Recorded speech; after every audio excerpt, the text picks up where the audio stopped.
Votre grand journal du soir sur Europe 1 avec Mathieu Béliard. Deuxième jour du procès du cardinal Barbarin et de 5 autres responsables de son diocèse à Lyon, où l'on retrouve à Lyon justement notre correspondant Jean-Luc Boujon. Bonsoir Jean-Luc.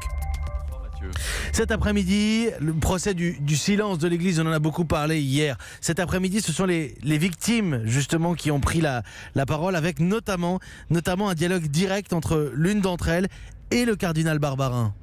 Ouais, dialogue. Alexandre Aizé et Monseigneur Barbarin. Alexandre Aizé, c'est celui qui en 2015 informe directement le cardinal des attouchements subi à l'âge de 8 ans de la part du père Prénat. Alors il raconte cette rencontre, comment lui, le catholique pratiquant, est très impressionné même à 40 ans d'être reçu par le grand chef de l'église lyonnaise, un cardinal qu'il décrit comme très avenant, très chaleureux, très compatissant, et surtout qui lui assure qu'il découvre absolument tout des agissements du père Prénat. Or on sait aujourd'hui que c'est faux, que le cardinal en entend parler via des rumeurs dès 2002, puis par un témoignage extérieur en 2010. Et c'est à ce moment-là que le dialogue s'instaure. Alexandre Aizé assure que le cardinal, tout sympathique qu'il ait été ce jour-là, ne l'a jamais encouragé à porter plainte devant la justice. Monseigneur Barbarin se lève alors. Ce n'est pas vrai, je me souviens parfaitement l'avoir fait. Le prélat explique les choses avec de grands gestes, comme s'il faisait un sermon.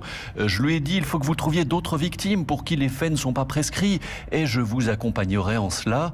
Désolé, mais nous ne sommes pas d'accord, monsieur le cardinal, répond Alexandre Aizé. Vous ne m'avez pas dit cela, et j'ai fait le travail seul d'abord, puis avec l'aide de la parole libérée. Pendant ce temps, le père Prénat, lui, est toujours en poste près de Roanne. Il y restera encore près d'1 an, au contact d'enfants, célébrant même une cérémonie de première communion. Merci beaucoup Jean-Luc Boujon qui suit ce procès. On est au 2e jour du procès du cardinal Barbarin. Jean-Luc qui suit ce procès pour la rédaction d'Europe 1 pour vous. On vous retrouve évidemment demain pour un nouveau compte-rendu d'audience. Il est 18h23.